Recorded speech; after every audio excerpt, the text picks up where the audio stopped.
Bonjour à tous, c'est Pierre-Marie, French by Ear Franzugo no Kikitori. Bienvenue dans un nouvel épisode de mon podcast. Quelle est la première fonction des mots? Quel est le rôle principal des mots? Bien sûr, c'est le sens. Les mots amènent du sens. Alors, il y a des exceptions, évidemment.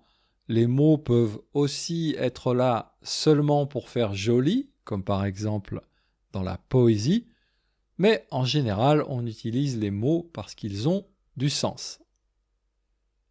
Ceci dit, il arrive que les mots perdent leur sens parce qu'on les utilise mal, ou parce qu'on les utilise trop souvent, ou parce qu'on les utilise mal trop souvent, comme par exemple avec les tics de langage.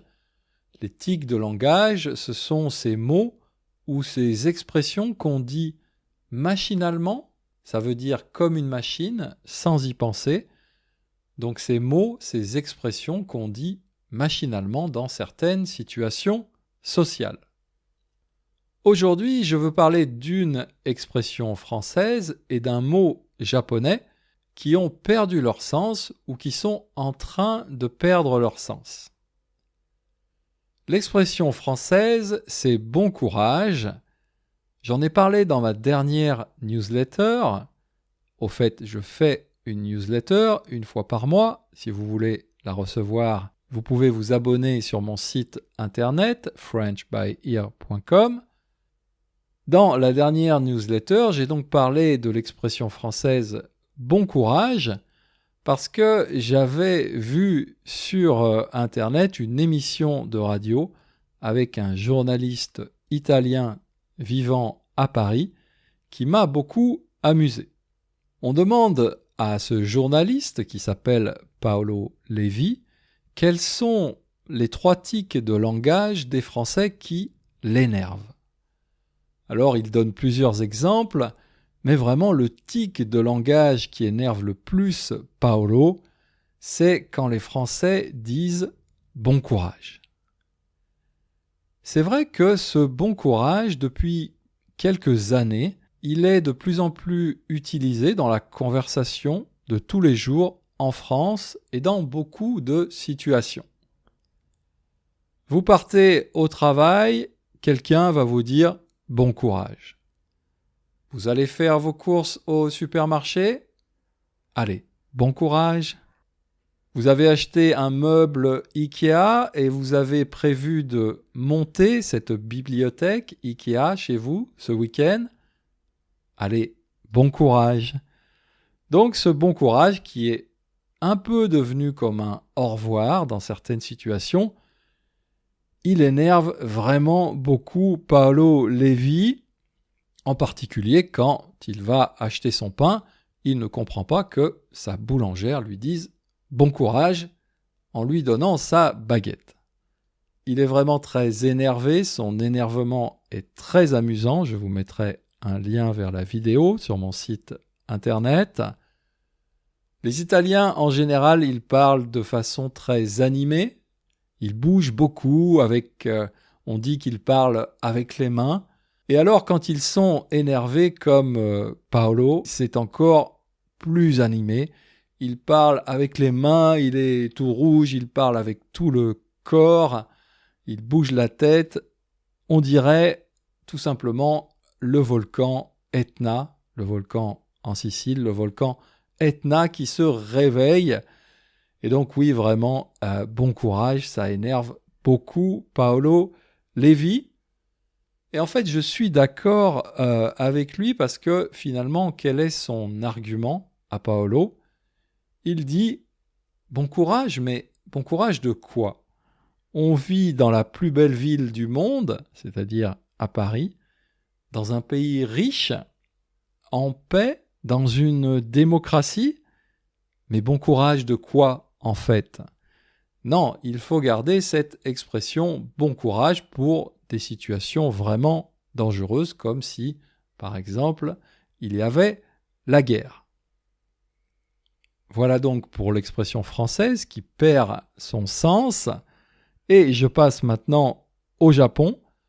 Le mot japonais qui est en train de perdre son sens, c'est le mot oishi, qu'en français, on va traduire par délicieux. Alors, c'est pas moi qui dis ça, c'est un chef cuisinier japonais très célèbre, qui a plusieurs étoiles au Michelin pour ses restaurants. Il s'appelle Yoshihiro Murata.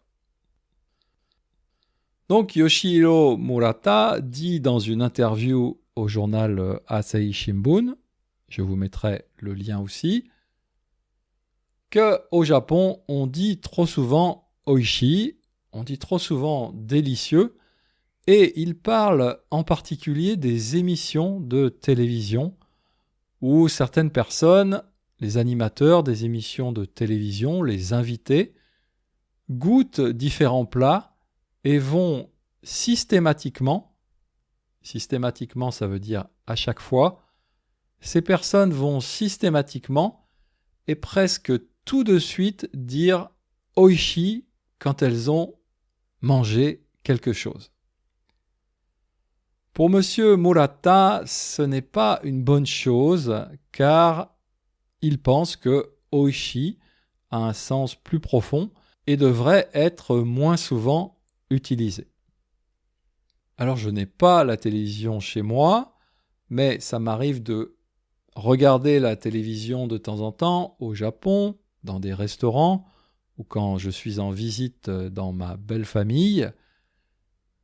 Alors c'est vrai que déjà il y a beaucoup d'émissions à la télévision japonaise sur la nourriture, sur la cuisine, et c'est vrai aussi que je n'ai encore jamais vu quelqu'un à la télévision japonaise qui ne dise pas oishi après avoir mangé quelque chose.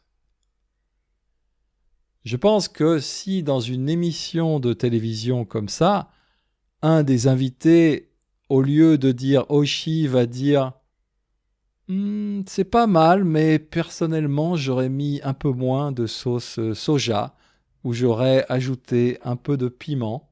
Je pense que si un invité dans une émission de télévision disait ça, ce serait vraiment un choc. Donc le chef Murata, il dit en résumé, si on dit tout le temps oishi, délicieux, quand est-ce que c'est vraiment délicieux en fait ? Et là aussi, je suis d'accord, j'étais d'accord avec Paolo Levi, le journaliste italien, je suis aussi d'accord avec le chef Murata. Et personnellement, il m'arrive au Japon de cuisiner des plats français. Alors attention, je ne suis pas du tout un chef étoilé. Je cuisine des plats très simples comme des gratins, des quiches ou alors des tartes aux pommes par exemple. Vraiment la cuisine de base, mais de temps en temps, je cuisine pour la famille japonaise ou pour mes amis. Et je sais que à chaque fois, tout le monde va me dire oishi, c'est délicieux. Mais est-ce que c'est vrai ? Est-ce que c'est pas vrai ? C'est en fait un peu difficile à savoir. Il y a sûrement une façon de décrypter, de déchiffrer ce oishi. Peut-être que dans la façon de le dire, peut-être que dans l'intonation, on peut arriver à vraiment comprendre si la personne pense que c'est délicieux ou pas. Mais je ne suis pas encore à ce niveau de japonais. Pour nous, Français, je ne sais pas, j'ai l'impression qu'on a plus l'habitude de donner différents niveaux d'appréciation. L'appréciation, c'est savoir si on aime ou pas. Si un plat est pas mal, surtout au restaurant, peut-être si on est invité chez des gens, c'est un peu délicat quand même, mais si un plat est pas mal, on va dire c'est pas mal. Et en fait, pas mal pour les Français, c'est un compliment. On pourrait traduire par warokunai en japonais. J'utilise assez souvent warokunai en japonais et ça fait assez souvent rire mon professeur de japonais parce que visiblement, c'est pas quelque chose qui est très employé en japonais. Pour nous, warokunai, donc c'est pas mal, c'est plutôt un compliment. Et puis on peut dire c'est bon, c'est très bon. Et Vraiment, si c'est le top du top, là, on va dire c'est délicieux. Bref, je suis 100% d'accord avec le chef Murata. Le mot oishi est à mon avis en train de perdre son sens. Peut-être qu'on peut dire aussi la même chose du mot kawaii. Il dit plein de choses intéressantes dans cette interview, pas seulement à propos du mot oishi, mais plein de choses intéressantes sur l'univers de la cuisine, sur la culture de la cuisine au Japon. Et ça m'a donné envie, je dois dire, d'aller un jour manger dans un de ces restaurants. Voilà, c'est tout pour aujourd'hui. Je vous dis encore bon appétit. Je remarque que je parle souvent de cuisine quand même dans mes podcasts. Bon appétit donc et bien sûr, à bientôt. Mata Jikai.